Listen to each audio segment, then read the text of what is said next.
अरविंद केजरीवाल ने परिवार के ऐशो आराम के लिए बंगले को सजाने में 45 करोड़ फूंक डाले, लेकिन यही केजरीवाल किसी वक्त तत्कालीन सीएम शीला दीक्षित के आवास में लगे एसी पर सवाल उठाया करते थे। बीजेपी नेता कपिल मिश्रा ने अरविंद केजरीवाल का एक पुराना वीडियो ट्वीट कर कहा कि इससे बड़ा फ्रॉड देश की राजनीति में नहीं है। इस वीडियो में अरविंद केजरीवाल ने शीला दीक्षित पर सवाल उठाए थे और कहा था कि उन्होंने अपने बाथरूम में भी एसी लगाया हुआ है। अरविंद केजरीवाल ने 27 अक्टूबर 2013 को किए अपने ट्वीट में लिखा कि दिल्ली की मुख्यमंत्री शीला दीक्षित जी के घर में 10 एसी लगे हुए हैं। मैंने तो सुना है उनके बाथरूम में भी एसी लगा हुआ है। कौन भरता है उनके एसी का बिल?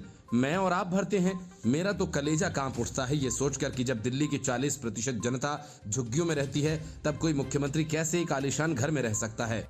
लेकिन वक्त बदला तो सब कुछ बदल गया। दिल्ली वही है, लेकिन सीएम केजरीवाल हैं, जिन्होंने तो पूरे 45 करोड़ का सामान अपने ऐश मौज के लिए बंगले में लगवा डाला।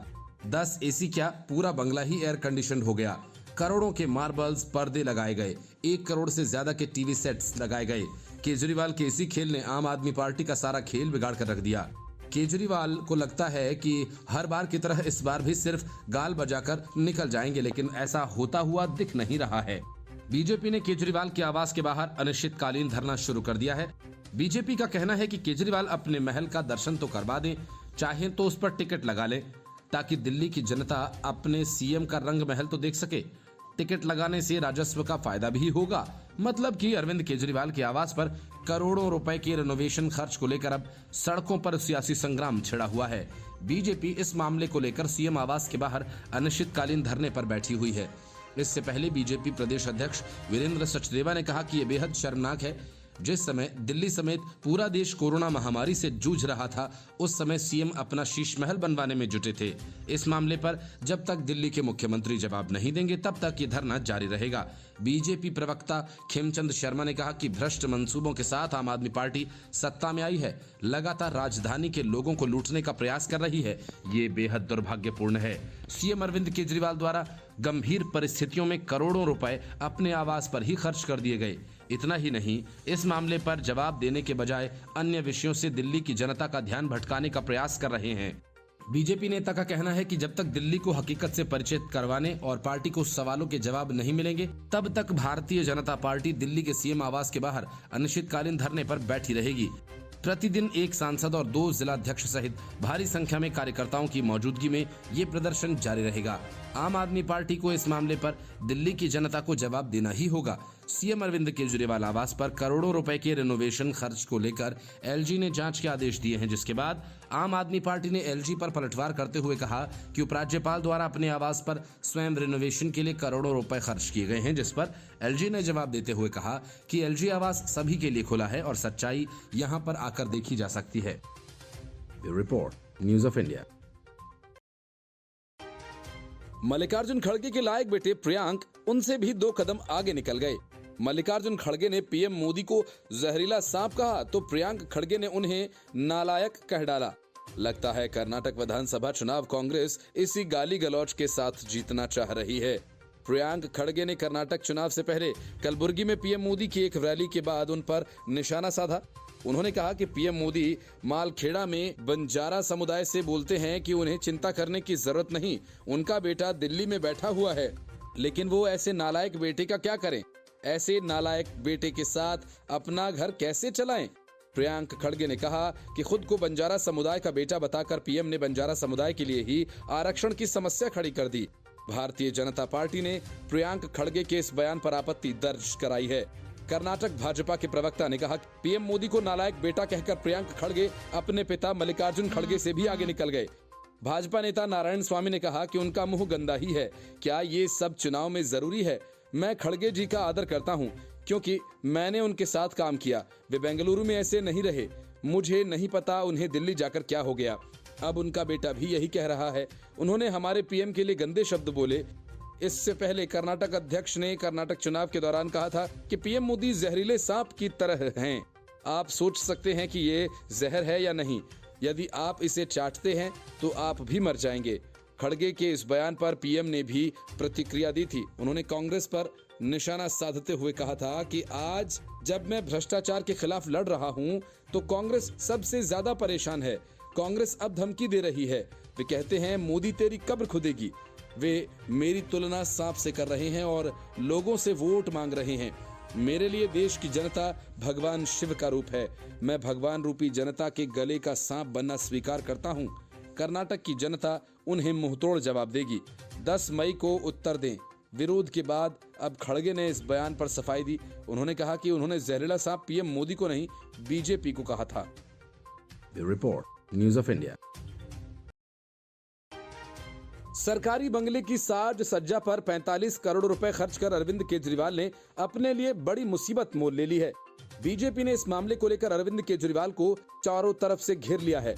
वजह यह कि खर्च का ये मामला बेहद गंभीर है और अगर इस खर्च में कहीं कोई गलती पाई जाती है तो अरविंद केजरीवाल को अपना पद भी छोड़ना पड़ सकता है। बीजेपी के साथ कांग्रेस भी अरविंद केजरीवाल पर पद छोड़ने का दबाव बढ़ाने लगी है। बीजेपी नेता विजय गोयल ने तल्ख अंदाज में कहा कि ऐसे व्यक्ति को पद से तुरंत इस्तीफा दे देना चाहिए। हम मांग करते हैं कि अरविंद केजरीवाल को अपना आवास जनता के लिए खोल देना चाहिए ताकि वो भी देख सकें कि केजरीवाल का राजमहल कैसा है। वहीं दिल्ली बीजेपी के वरिष्ठ नेता हर्षवर्धन का कहना है कि 45 करोड़ रुपए मुख्यमंत्री के आवास पर खर्च करना बहुत बड़ा मामला है। इसकी जांच होनी चाहिए और मामला भी दर्ज होना चाहिए। उपराज्यपाल ने इस मामले की जांच के आदेश दिए हैं। उन्होंने मुख्य सचिव को मामले की सारी फाइल्स सुरक्षित करने और उसकी पूरी रिपोर्ट 15 दिन के अंदर तलब की है। हर्षवर्धन ने पूछा कि दिल्ली सरकार के पीडब्ल्यूडी मंत्री आतिशी मारलेना ने कहा है कि एलजी किसी भी अधिकारी को सीधे तौर पर जांच करने का आदेश नहीं दे सकते।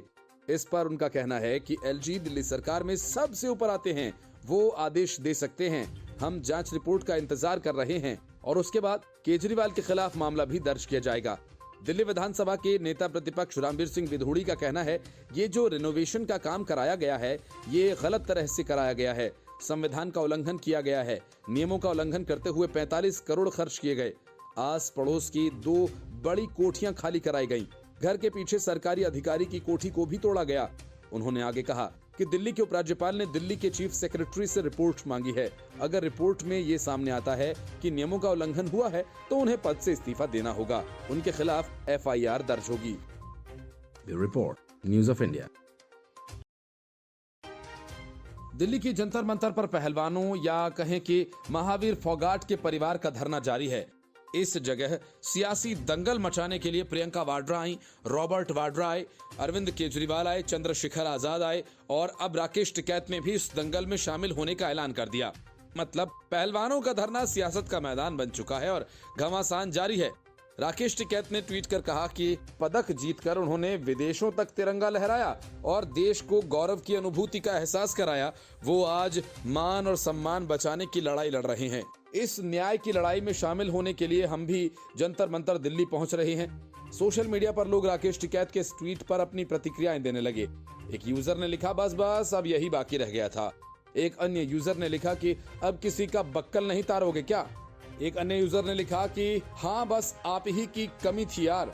तो एक दूसरे यूजर ने लिखा कि श्रीमान की कमी महसूस हो रही है धरने में, आपके बिना जंतर मंतर सूना लग रहा है। एक अन्य यूजर ने लिखा कि तथाकथित किसानों का ही किया धरा है, आगे इन्हें हटाकर फिर से वही पुराना आंदोलन चलाने की फिराक में हो और कुछ नहीं। एक यूजर ने लिखा कि करोड़ों की संपत्ति के मालिक तथा कथित गरीब किसान नेता राकेश टिकैत जी भी अब पहलवानों का साथ देंगे, दंगल में पधार चुके हैं। एक अन्य यूजर ने लिखा कि पंजाब में किसानों को उनकी फसल के अच्छे दाम नहीं मिल रहे और आप दिल्ली जा रहे हो, आपको तो पंजाब में होना चाहिए। इन सभी खिलाड़ियों को खेल में भाग लेने से इनकार कर देना चाहिए, तब जाकर समझ आएगा सरकार को। दिल्ली के जंतर मंतर पर देश के शीर्ष पहलवानों का प्रदर्शन जारी है। बजरंग पुनिया, साक्षी मलिक जैसे ओलंपियन पदक विजेता पहलवान इस प्रदर्शन की अगुवाई कर रहे हैं। राजनीतिक दल के तमाम नेता इस प्रदर्शन में शामिल हो रहे हैं। अब इस मामले को लेकर राजनीति शुरू हो चुकी है। Report news of India. Arvind Kejriwal बंगला कांड में जब से फंसे हैं तब से उनके बचाव में आम आदमी पार्टी के नेता पीएम मोदी, एलजी सहित बीजेपी शासित राज्यों के सीएमओ को घेरने पर कुछ भी अनर्गल बयान देने लगे हैं। किसी ने कह डाला कि पीएम मोदी ने 8,000 करोड़ का हवाई जहाज खरीदा, तो किसी ने कहा कि एलजी ने 15,000 करोड़ खर्च कर अपने बंगले को सजाया, तो किसी ने कह डाला कि पीएम मोदी 500 करोड़ के खर्च से अपने लिए बंगला बनवा रहे हैं। इस तरह के तर्क के साथ उनकी मंशा सिर्फ इतनी है कि जब सब ऐसा कह रहे हैं तो केजरीवाल ने 45 करोड़ खर्च करके कौन सा गुनाह कर डाला। आम आदमी पार्टी के इसी खेल में ईशुदान गढ़वी बुरी तरह से फंस गए हैं। उनके खिलाफ एफआईआर दर्ज भी कर ली गई है। ईशुदान गढ़वी ने ये कह डाला कि पीएम मोदी के मन की बात कार्यक्रम में 830 करोड़ रुपए खर्च हो गए और इसके बाद अहमदाबाद क्राइम ब्रांच ने ईशुदान गढ़वी पर एफआईआर दर्ज की। अहमदाबाद पुलिस क्राइम ब्रांच के द्वारा एक नागरिक से मिली शिकायत के बाद ईशुदान गढ़वी को लेकर केस दर्ज किया गया। रविवार को पीएम मोदी ने 100वां एपिसोड प्रसारित करवाया, जिसमें मन की बात कार्यक्रम के माध्यम से देश के लोगों से वे जुड़े थे। ईशुदान गढ़वी ने इस कार्यक्रम पर खर्च को लेकर एक ट्वीट किया था। पुलिस ने इसी ट्वीट पर अब केस दर्ज किया है। ईशुदान गढ़वी ने अपने ट्वीट में दावा किया कि पीएम मोदी के मन की बात कार्यक्रम में 830 करोड़ रुपए खर्च किए गए। हालांकि ये ट्वीट बाद में डिलीट कर दिया गया। ईशुदान गढ़वी के इसी ट्वीट को लेकर एक नागरिक ने उनके खिलाफ शिकायत की। अब पुलिस ने ईशुदान गढ़वी पर केस दर्ज किया है। ईशुदान गढ़वी गुजरात में आम आदमी पार्टी के कद्दावर नेता हैं। अरविंद केजरीवाल ने साल 2022 के चुनाव में गुजरात के विधानसभा चुनाव में ईशुदान गढ़वी को सीएम फेस घोषित किया था और ईशुदान गढ़वी चुनाव लड़े भी थे। Report news of India.